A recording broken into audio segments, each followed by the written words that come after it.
Bien, comenzamos entonces. ¿Por qué es importante conocer a Dios? Y ya algo de esto vinimos hablando en todos estos domingos, ¿verdad? ¿Por qué es importante conocer a Dios?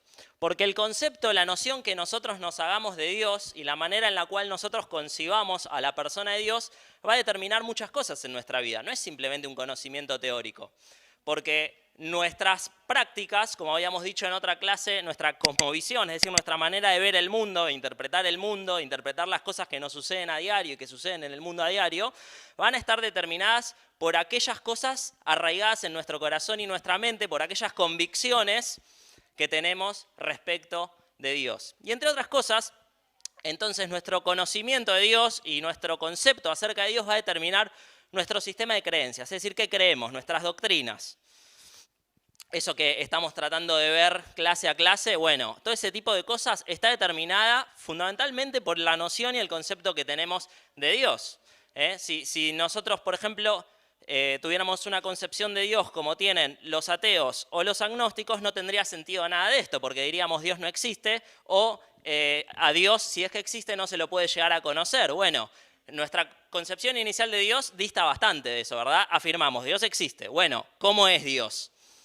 Y es así que empezamos a sistematizar todo lo que la Biblia dice, porque como ya dijimos, nuestra fuente de conocimiento acerca de Dios es la Biblia. Bien, entonces, nuestro concepto acerca de Dios determina nuestro sistema de creencias, pero determina también cómo vivimos nuestras vidas, porque si no existe un Dios que nos va a juzgar por nuestras acciones, entonces vamos a vivir nuestra vida de determinada manera, tal vez licenciosa, tal vez no pensando en el más allá, sino pensando en el más acá.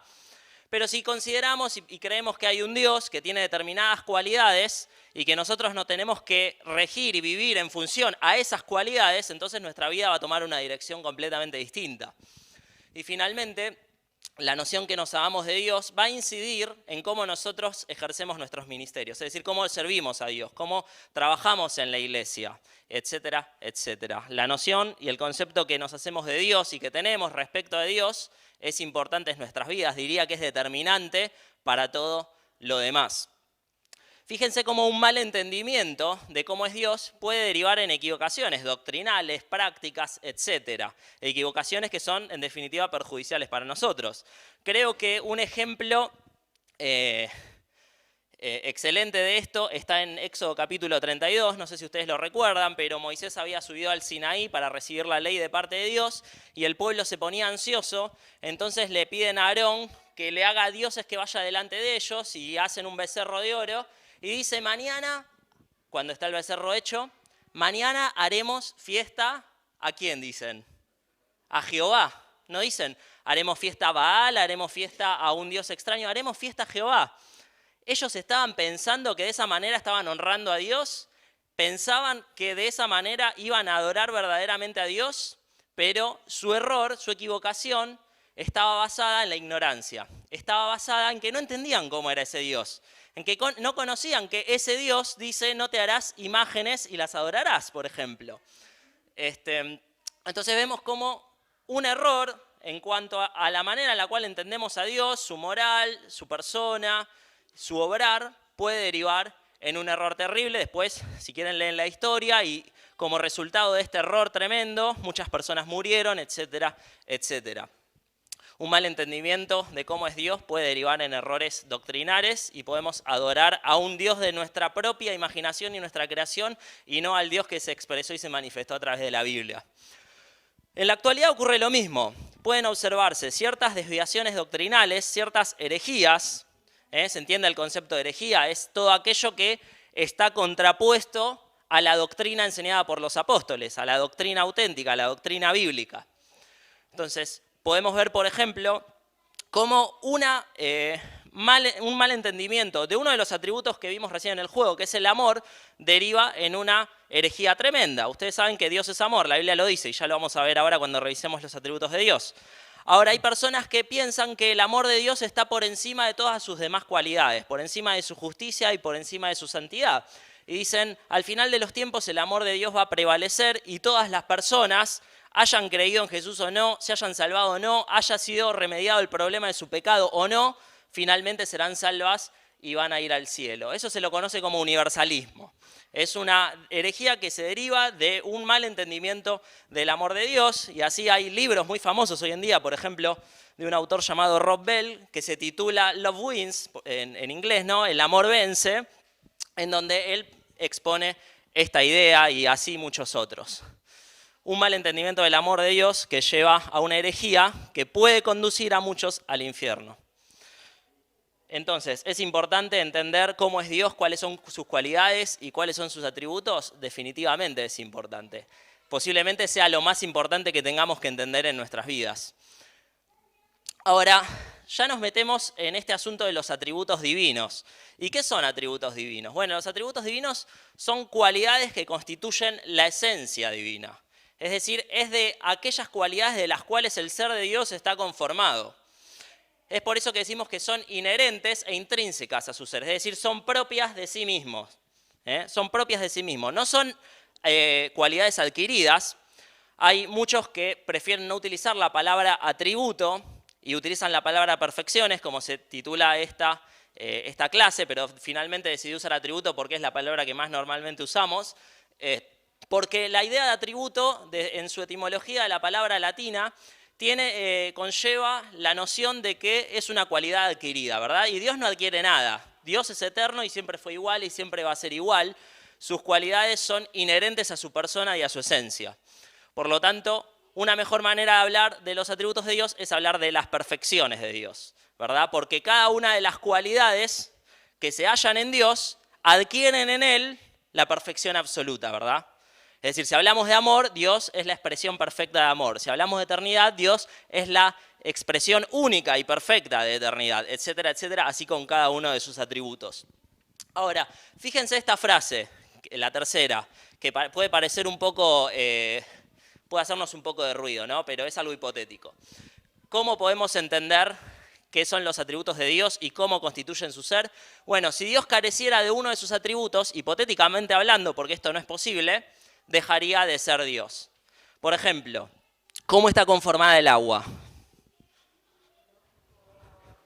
Hidrógeno y oxígeno. Bien, 2 de hidrógeno, 1 de oxígeno, ¿no? Una molécula de agua se conforma con 2 átomos de hidrógeno y 1 de oxígeno, H2O. Si nosotros le sacamos el oxígeno, eso deja de ser agua. Si nosotros le sacamos un átomo de hidrógeno, deja de ser agua.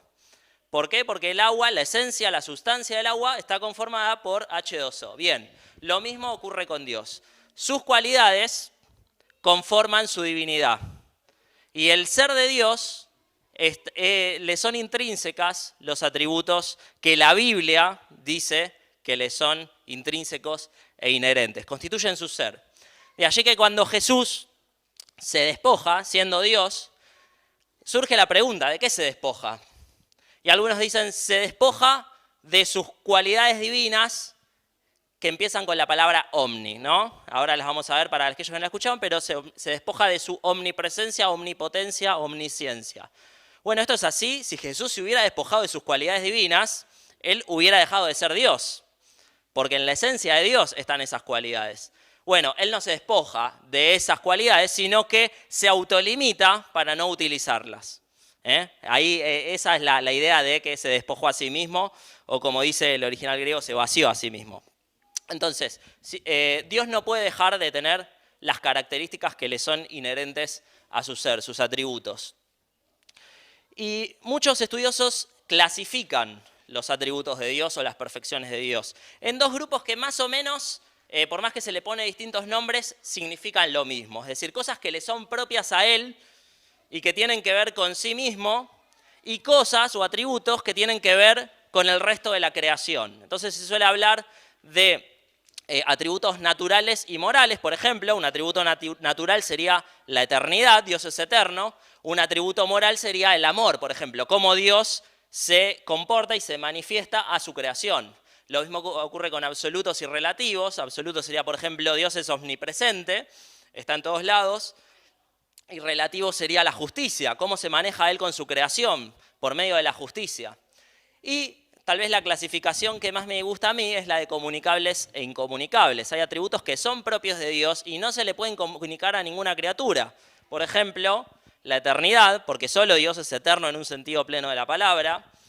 Por ejemplo, la omnipresencia, no existe criatura que sea omnipresente, pero hay atributos que sí son comunicables a las personas y que Dios los implantó en el ser humano al crearlo a su imagen y semejanza, aunque después se corrompieron por la caída en el pecado, ¿verdad? Por ejemplo, el amor, la rectitud, la justicia, etcétera, etcétera, etcétera. Son atributos de los cuales el hombre y la mujer pueden participar en cierta medida, pero encuentran su magnitud más perfecta en la persona de Dios.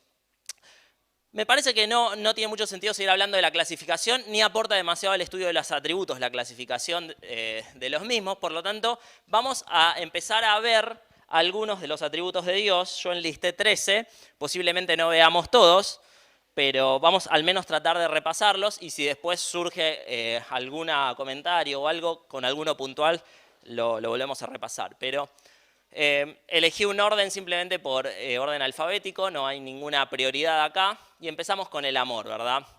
El amor como atributo de Dios. ¿Qué es el amor? Bueno, hablamos más del amor de lo que lo definimos, ¿verdad? Porque es muy difícil definir algo tan abstracto como el amor. Pero normalmente la definición más aceptada sería que el amor es aquel sentimiento que busca el bien del objeto amado. Consiste no solo en un afecto, sino en una corrección, tal como los padres corrigen a los hijos porque los aman y no porque les guste verlos llorar o enojados o lo que fuera. Y el amor de Dios se manifiesta en la Biblia de distintas formas y con distintas facetas en su relación con el hombre. La Biblia, por ejemplo, nos habla de misericordia. La misericordia es que una persona no recibe aquello que merece. Y la Biblia dice que nosotros lo que merecemos por nuestro pecado es la muerte. Y la misericordia de Dios consiste en que no nos da eso que merecemos, ¿no? Nos da la oportunidad de no padecer esa muerte, ¿verdad? Entre otras formas en las cuales se manifiesta la misericordia de Dios. El perdón es una manera de las cuales se manifiesta el amor de Dios. Y la gracia, si dijimos si misericordia es no recibir aquello que merecemos, gracia es recibir aquello que no merecemos. ¿Qué es lo que no merecemos? La vida, y Dios nos las da. Entonces, muchas formas, muchas facetas, más de las que el 3 que puse ahí, en las cuales el amor de Dios se manifiesta para con los hombres, para con sus criaturas. Creo que no hay un versículo más claro en la Biblia que nos hable acerca de que la esencia del amor, o uno de sus elementos constitutivos, son el amor, como 1 Juan capítulo 4, versículo 8, en donde leemos, el que no ama no conoce a Dios porque Dios es amor. No puede haber un versículo más claro que ese. Y hay consecuencias del amor de Dios para nosotros. No es simplemente una cuestión allí teórica para que quede asentada en los libros. ¿Cuáles son las consecuencias de que Dios es amor y de que Dios ama a sus criaturas? Bueno, la primera y la más grande es que Cristo murió por nosotros. Romanos capítulo 5, versículo 8. En esto muestra su amor Dios en que Cristo murió por nosotros, en que aún siendo pecadores Cristo murió por nosotros, ¿verdad? Otra consecuencia, Dios derrama su amor en nuestros corazones, lo dice el mismo capítulo 3 versículos antes, Romanos capítulo 5, versículo 5. Después si quieren los pueden leer, son muchos textos, por eso no los vamos a estar leyendo necesariamente todos, pero están todos anotados en el apunte. Dios derrama de su amor en nuestros corazones. Dios comunica, un atributo comunicable, su amor en nuestros corazones. Y podemos amar, y por eso el versículo de 1 Juan decía que aquel que conoce a Dios tiene que amar. Otra consecuencia de las muchas otras que se podría mencionar, por su amor Dios nos corrige con disciplina. Esto lo pueden leer claramente en Hebreos capítulo 12, versículo 6, y es lo que decíamos recién. Aquel objeto amado, aquel sujeto amado, mejor dicho, aquella persona que amamos, es necesario disciplinarla para su propio bien. Si yo veo a una persona que está cometiendo un error, pero no tengo ningún tipo de relación con esa persona, posiblemente no le advierta que está cometiendo un error, ¿verdad? Sin embargo, si es una persona a la cual yo quiero, aprecio, amo, seguramente le advierta que está cometiendo un error. Y eso es lo que hace Dios. Otro atributo de Dios que también estaba en el juego es la eternidad. ¿Qué es la eternidad? Es que Dios existe sin límite de tiempo. O dicho de otra manera, Dios existe paralelamente al tiempo. La noción de tiempo no existe para Dios, algo que es imposible de entender para nosotros, porque es una de las dimensiones que rigen nuestra existencia, nuestra vida. Una vez yo usé la expresión eternidad pasada, una expresión que se suele escuchar bastante para referirse al momento, si vale decirlo en ese término temporal, en el cual el universo aún no había sido creado por Dios, solo existía Dios. Y Delio me dijo, no existe la eternidad pasada, no existe la eternidad pasada. Y tenía razón, no existe la eternidad pasada, como no existe la eternidad futura. La eternidad es a tiempo, es algo que está ajeno al tiempo. Imposible de entender para nuestras mentes, pero Dios es así. Entonces la existencia de Dios no tiene límite en cuanto a lo temporal. Y en ese sentido Él es el único ser eterno, porque nosotros somos creados para perpetuidad, no somos eternos. Nosotros tuvimos un comienzo y a partir de allí nuestro ser existirá para siempre, pero no somos eternos en el sentido en el cual lo es Dios. Salmo capítulo 92 da cuenta de esto, dice: antes que naciesen los montes y formases la tierra y el mundo, desde el siglo y hasta el siglo, tú eres Dios. Hay algunas versiones que ahí traducen desde la eternidad y hasta la eternidad. Génesis 21, 33 dice: y plantó Abraham un árbol tamarisco en Berseba, e invocó allí el nombre de Jehová, Dios eterno, el Olam, Dios eterno. ¿Y cuáles son las consecuencias, o la consecuencia que en este caso citamos respecto a la eternidad de Dios? Es decir, ¿cómo impacta e incide en nuestras vidas? Bueno, Dios nunca dejó ni va a dejar de existir, por lo tanto, su control providencial, porque Dios es quien sustenta todo el universo, está garantizado. No va a haber un momento en el cual Dios va a caducar y, como decía Nietzsche, morirá, Dios ha muerto, ¿verdad? No, eso no ocurrirá jamás. Por lo tanto, podemos estar seguros de que Él eternamente va a sustentar el universo. Tercer atributo que vamos a mencionar, y es la infinitud. La infinitud, como más o menos se describió recién en el juego que jugamos, es que Dios no tiene límites. Dios no tiene límites. En una época cantábamos una canción en la escuelita, que no me la acuerdo bien ahora, pero decía algo así como: es tan ancho, tan alto que no puedo ir arriba de él, tan ancho que no puedo ir afuera de él, etcétera, etcétera. Bueno, ahí se transmitía una buena teología en ese coro. La infinitud de Dios. Dios no tiene límites, Dios es infinito. Ni el universo ni los límites del tiempo-espacio lo limitan a Él en forma alguna. Y esto lo podemos ver en Primera Reyes, capítulo 8, versículo 27, unas palabras hermosas de Salomón, en donde dice: pero ¿es verdad que Dios morará sobre la tierra? He aquí que los cielos de los cielos no te pueden contener, cuanto menos esta casa que yo he edificado. Dios es ilimitado, Dios es infinito. No hay límite que pueda demarcar la existencia de Dios. Cuarto atributo, también lo vimos en el juego: inmutabilidad. Y quienes jugaron lo definieron bien. Acá el hermano lo definió muy bien, algo que no cambia. Y precisamente eso significa este atributo de Dios. Dios es inalterable. Dios no cambia. Así como era hace 1.000.000 de años, así como era desde la eternidad, lo seguirá siendo por la eternidad. Dios no mejora. Dios no aprende. Dios es siempre igual. Y fíjense lo que decimos ahí. Esto no quiere decir que Él esté inmóvil o inactivo, es decir, no es algo ahí monolítico, sino que Él nunca es inconsecuente o sujeto al proceso de crecimiento o de desarrollo. Esto lo podemos ver en algunos pasajes. Dos, por ejemplo, son el que encontramos en Malaquías 3:6, donde creo que está bastante claro. Dice: porque yo Jehová no cambio. O sea, no hay una manifestación más explícita de la inmutabilidad de Dios en la Biblia que ese versículo. Yo Jehová no cambio. Santiago 1:17 dice: toda buena dádiva y todo don perfecto desciende de lo alto, del Padre de las luces, en el cual no hay mudanza ni sombra de variación. No solo no hay variación, no hay sombra de variación. Una expresión literaria me parece hermosa para definir esta realidad de Dios, de que Él siempre permanece igual, Él no cambia. ¿Y cuáles son las consecuencias de la inmutabilidad de Dios? Bueno, en primer lugar, la inmutabilidad nos asegura que ninguna de las perfecciones de Dios va a cambiar. Su amor fue, es y seguirá siendo el mismo. Su justicia fue, es y seguirá siendo la misma. Sus códigos morales fueron, son y seguirán siendo los mismos. Y esta cualidad de absolutismo, podríamos decir, de Dios, es decir, Él es absoluto y siempre va a ser de la misma forma, choca bastante con nuestra cultura contemporánea, en donde todo cambia, todo se adapta, ¿verdad? Todo se adapta a las nuevas corrientes, a las nuevas costumbres, a las nuevas prácticas, a las nuevas creencias, y se replantea y se deconstruye aquello que creemos que está construido por nosotros mismos para establecer nuevos valores y nuevas normas constantemente, y lo que era válido hace 20 años hoy en día ya no lo es, y lo que es válido hoy no lo será dentro de 20 años, ¿verdad? Bueno, Dios no cambia.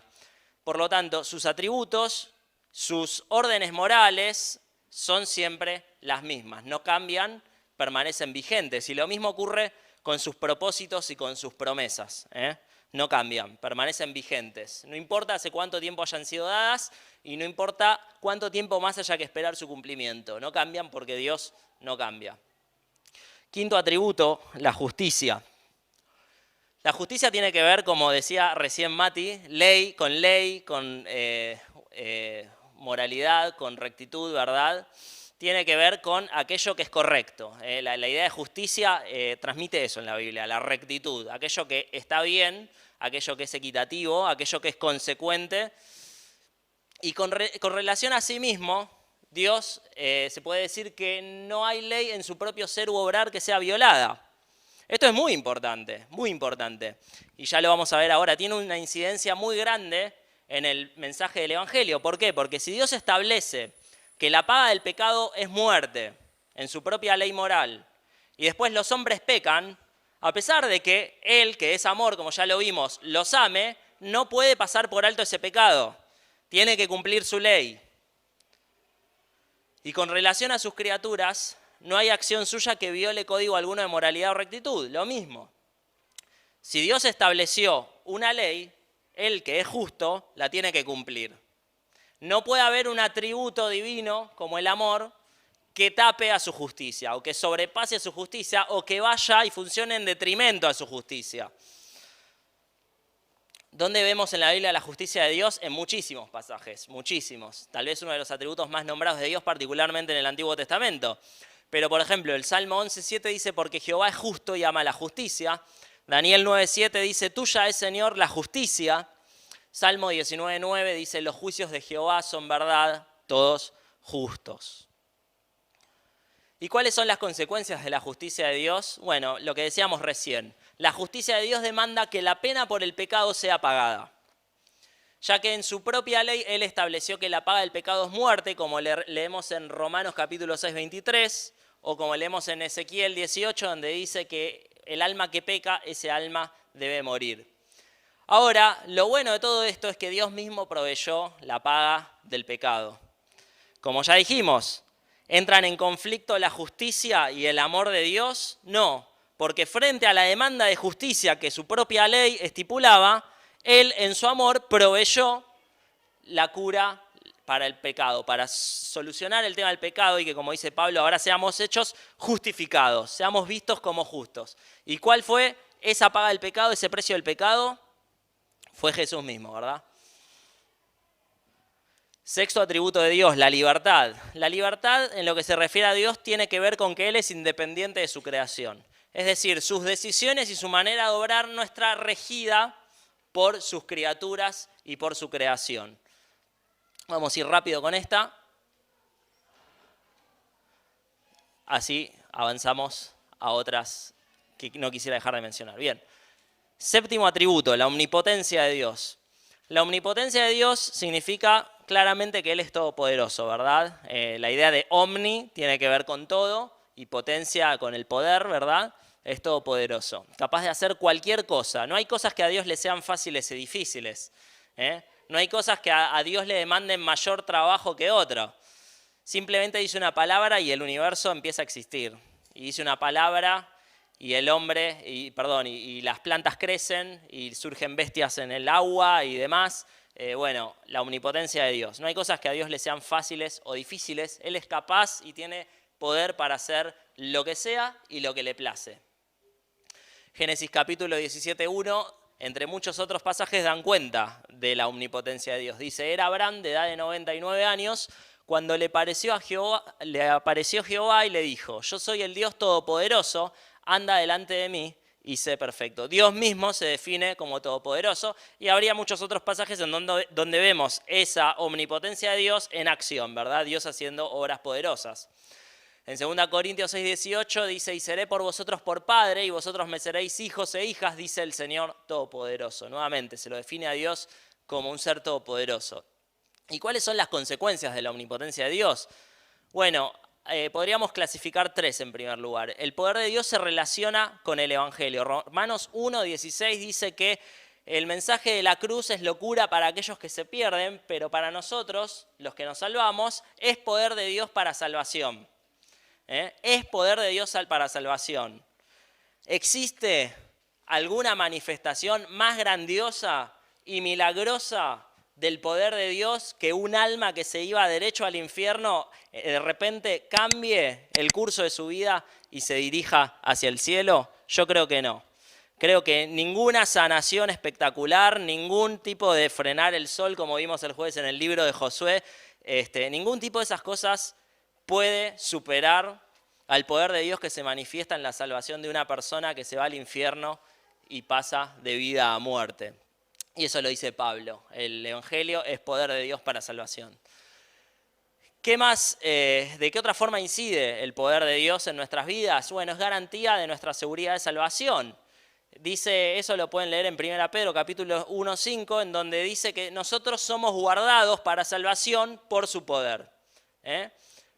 ¿Por qué permanecemos en este camino que nos lleva al cielo y tenemos la seguridad de que algún día disfrutaremos eternamente con Él por nuestros propios méritos? No, por el poder de Dios, quien es quien nos guarda y nos sostiene.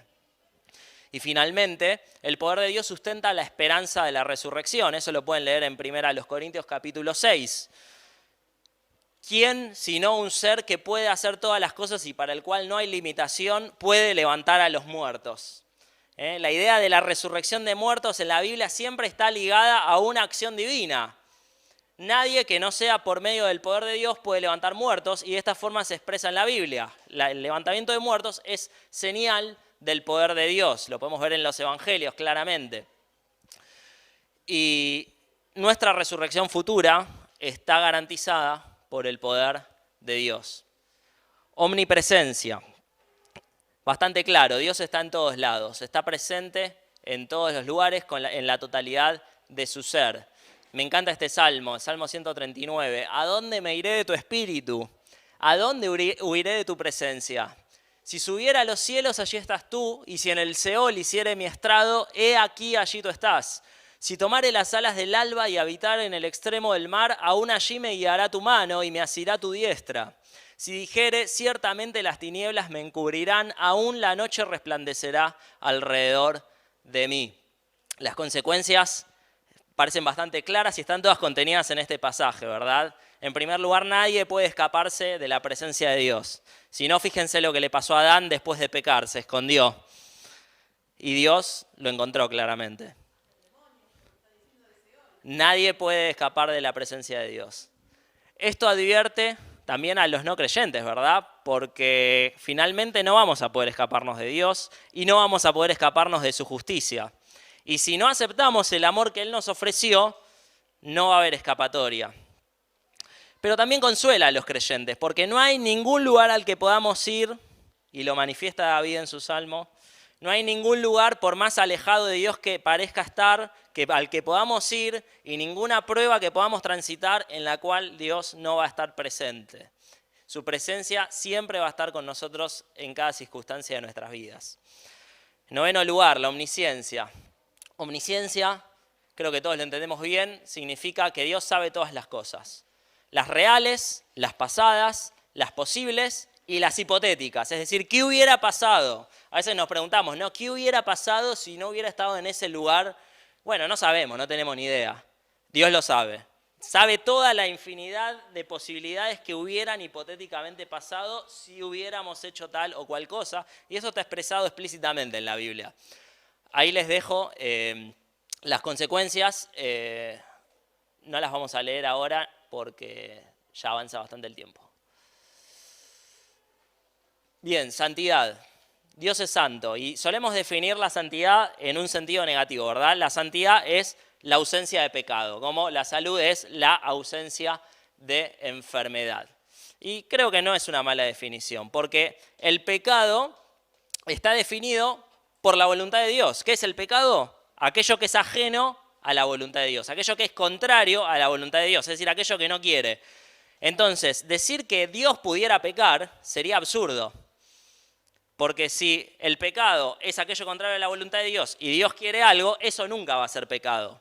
Entonces, el pecado, Dios es santo en un sentido puro, pleno, perfecto, porque Él jamás podría pecar por propia definición de lo que es el pecado. Y la santidad es el atributo de Dios por el cual Él quiso que especialmente se le conociera en los tiempos del Antiguo Testamento. Lo pueden leer en muchos pasajes que les dejé en el apunte, no los vamos a ver ahora. Y en el Nuevo Testamento, la santidad de Dios aparece en declaraciones directas, ¿verdad? En la oración, por ejemplo, de Jesús con el Padre en Juan 17, se dice literalmente Padre Santo, y etcétera, etcétera. Se puede ver que es uno de los atributos de Dios expresados en la alabanza y en la adoración de su pueblo. Y pueden pensar, por ejemplo, en la adoración de Apocalipsis, ¿verdad? Santo, santo, santo. Fíjense cómo los atributos de Dios son necesarios para una correcta adoración de Dios. ¿Qué vamos a exaltar de Dios cuando estamos adorándole y alabándole si no lo conocemos? Tenemos que exaltar sus atributos. ¿Y cómo conocemos sus atributos? Leyendo la manera en la cual Él se autorreveló en su palabra. Consecuencias de la santidad de Dios, y creo que tiene consecuencias muy importantes la santidad de Dios. En primer lugar, que los pecadores tienen que estar separados de Él. Dios no puede estar en presencia del pecado. Dios no puede habitar en presencia del pecado. El pecado le repugna, repele el pecado. Por lo tanto, aquellas personas que están en pecado, que son pecadoras, no pueden estar cerca de Dios. Y estamos en un problema ahí, porque la Biblia dice que todos pecamos. Todos pecamos. Por lo tanto, ninguno de nosotros puede estar en presencia de Dios. Pero también dice la Biblia que la sangre de Jesucristo nos limpia de todo pecado. La sangre de Jesucristo nos limpia de todo pecado. Entonces quedamos limpios y podemos acceder a la presencia de Dios. Dice, ahora pueden entrar con confianza al trono de la gracia, ¿verdad? Dice la palabra. Esa manera de solucionar el problema del pecado y de la santidad ha sido provista por los méritos de Jesucristo. En 11º lugar, tenemos la soberanía de Dios. Y esto quiere decir que Dios está en completo control de todas las cosas. Y todo lo que ocurre en el universo ocurre de acuerdo con su voluntad. Ahora uno dice, pero esto no puede ser así, porque en el universo ocurren cosas malas. Bueno, es cierto, la soberanía de Dios contempla que algunas cosas ocurren por un decreto directo de su parte y otras cosas ocurren siguiendo el curso natural de las propias leyes que Él estableció. Por ejemplo, Dios creó el universo, un decreto directo, y el universo es creado. Crea al hombre y establece la ley de que el hombre tenga libre albedrío y tenga la posibilidad de elegir. Luego el hombre elige mal, y de allí se derivan todas las problemáticas del mundo, ¿verdad? Por las malas elecciones de los hombres. ¿Dios quiere que tomen esas malas decisiones? No, pero están sujetos a la propia ley de la libertad con la cual Dios dotó a los hombres. Por lo tanto, de una manera bastante misteriosa, hay que reconocerlo, finalmente la soberanía de Dios se cumple y Él está al control de todas las cosas. No hay nada que se le escape o que suceda porque se le fue el asunto de las manos, ¿verdad? Fíjense, expresiones de la soberanía de Dios. Todo lo que Jehová quiere lo hace. Y en Efesios 1 se nos dice que Dios hace todas las cosas según el designio de su voluntad. Podemos hablar entonces también de las palabras que se suelen usar para definir eso que decía recién, de una voluntad directiva o permisiva. Dios da la directiva de determinada cosa y esa cosa ocurre, y Dios permite que otras cosas ocurran, aunque no quisiera que esas cosas ocurrieran. Esto nos garantiza que finalmente Dios está en control y su voluntad se va a cumplir en nosotros. Finalmente lo que ocurra con nuestras vidas va a ser la voluntad de Dios trabajando en nosotros. La unidad de Dios. Unidad de Dios significa que Dios es uno solo, Dios es indivisible. Dios no es plural, y esto es muy enfatizado en el Antiguo Testamento porque el Antiguo Testamento surge en un contexto religioso en el cual lo habitual era que hubiera muchos dioses, el politeísmo. Entonces, constantemente se enfatiza que Dios es uno solo y el epítome de esta expresión se encuentra en Deuteronomio 6:4, en una oración judía que se conoce como el Shema, que hasta hoy en día se suele recitando. Shema significa escucha, y es como comienza esta oración antes de establecer o citar los mandamientos. Dice: escucha, oh Israel, Jehová nuestro Dios, Jehová uno es. Y último atributo que vamos a mencionar: la verdad, la veracidad de Dios. Dios es consecuente consigo mismo. Dios es consecuente consigo mismo, y es esperable que su revelación y su palabra sean consecuentes con su verdad. Por lo tanto, su palabra es verdad. En Juan 17:13 nos dice que Dios es el único Dios verdadero. En Tito 1:12 nos dice que Dios no puede mentir. Y en Romanos 3:4 y Hebreos 6:18 se puede llegar a la conclusión de que Dios siempre es confiable, de que Dios no falta a su verdad. Todas las cosas en el universo están sometidas a la soberanía de Dios. Perdón, esto se coló ahí. Se coló, bien. Entonces, vamos a sacar algunas conclusiones y terminamos, así dejamos algún tiempito para preguntas, que ya se pasó la hora. 3 conclusiones fundamentales. En primer lugar, ¿qué nos enseñan los atributos de Dios? Bueno, en primer lugar creo que nos ayudan a dimensionar al Dios que adoramos. Como decíamos recién, ¿qué vamos a exaltar de Dios en nuestra adoración y en nuestra alabanza si no le conocemos? ¿Y qué otra cosa más que alabanza y adoración puede producir en nuestra vida el hecho de que le conozcamos y que cada vez que nos acercamos a entender cómo es Él, veamos cada vez que nos parece más grande, más grandioso, más maravilloso? Eso va a producir adoración en nuestras vidas. En segundo lugar, los atributos divinos nos muestran cómo Dios se relaciona con nosotros. Amor, justicia, santidad. No podemos pasar esas cosas por alto. No podemos tener una mala noción de cómo funciona el amor de Dios en nuestras vidas, de cómo funciona la santidad de Dios, cómo funciona la justicia, cómo funciona su omnipresencia. Esas cosas tienen incidencias prácticas en nuestra vida, en la manera en la cual vivimos y nos movemos. Y finalmente, creo que los atributos de Dios nos dan un entendimiento cabal del Evangelio.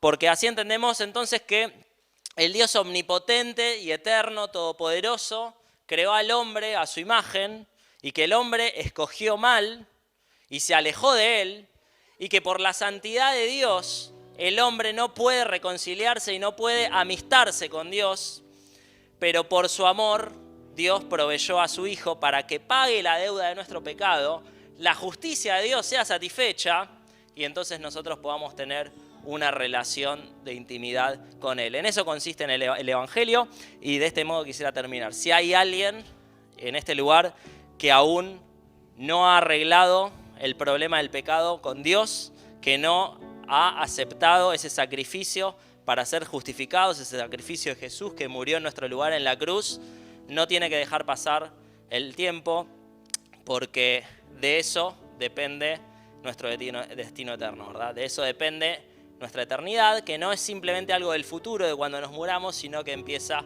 hoy mismo, ¿verdad? Dios nos ofrece una vida eterna que comienza hoy mismo, y para eso tenemos que arrepentirnos de nuestro pecado. Vamos a dejar algún tiempo para preguntas, pero antes quisiera que oremos, así ya si bajan los chicos podemos dejarlos en libertad.